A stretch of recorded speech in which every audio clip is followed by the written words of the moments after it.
Canadians to, and I quote, negotiate a victory.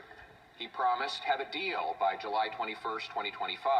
Still no deal, still no victory. And American tariffs have actually doubled. But today the Prime Minister made his biggest concession of all.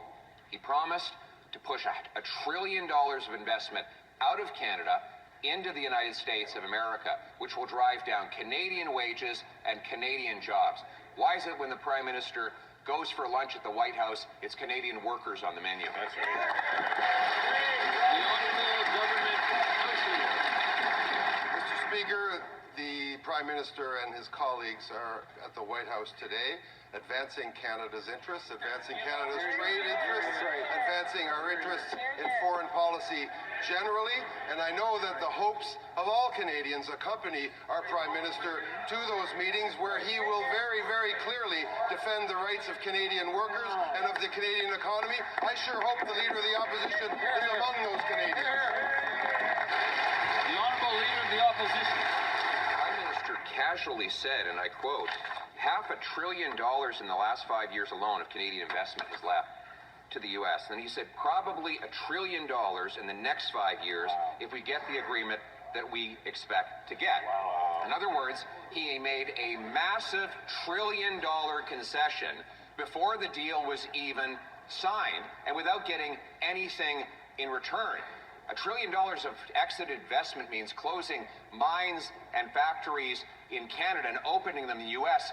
Why did the Prime Minister sell out our workers on his visit to Washington? Because he's a sellout. Carney's a fucking moron. This guy is We do too. not need Donald Trump's permission to open mines and roads and infrastructure. Then why aren't you doing it then, you That's fucking exactly goof? what we're going to be doing is building Canada You with ain't building Canadian labor, shit. Canadian steel, You Canadian fucking goof. aluminum, and Canadian lumber. If he's referring to the Maple 8, the pension funds that Canadians are so proud of and invest in, who invest all over the world and take their profits back to Canada to pay Canadian pensions, well, I say bring that on too, Mr. Speaker. Sit down, shut the fuck up, you The Honourable retarded Leader of fuck. the Opposition. This government has already admitted that we have a problem with Canadian pension money leaving Canada to create jobs in other countries. They even created a Brookfield-run program to bring it back. But today, the Prime Minister promised the President that Canadian government policies would drive $1 trillion out of our economy into the American economy over the next 5 years. That is twice as bad as has happened in the last half-decade. This means lost jobs and lower wages for Canadians who already can't pay their bills. Again, why did the Prime Minister sell out Canadian workers in his visit to Because Washington? he's a sellout. We all knew this was going to happen, and people still voted You know for what these fucking Canadians feel clowns. when they see the Prime Minister and ministers in the Oval Office defending Canada? Mr. Speaker, He ain't defending they nobody. feel pride. We all seen Feel it. pride that this Prime Minister is standing up for our country. He ain't standing up for nobody. He's a fucking idiot. He sat there like a bitch. And these crazy hair-eyed schemes that the Leader of the Opposition comes up with just to get in the news cycle are quite frankly a little embarrassing.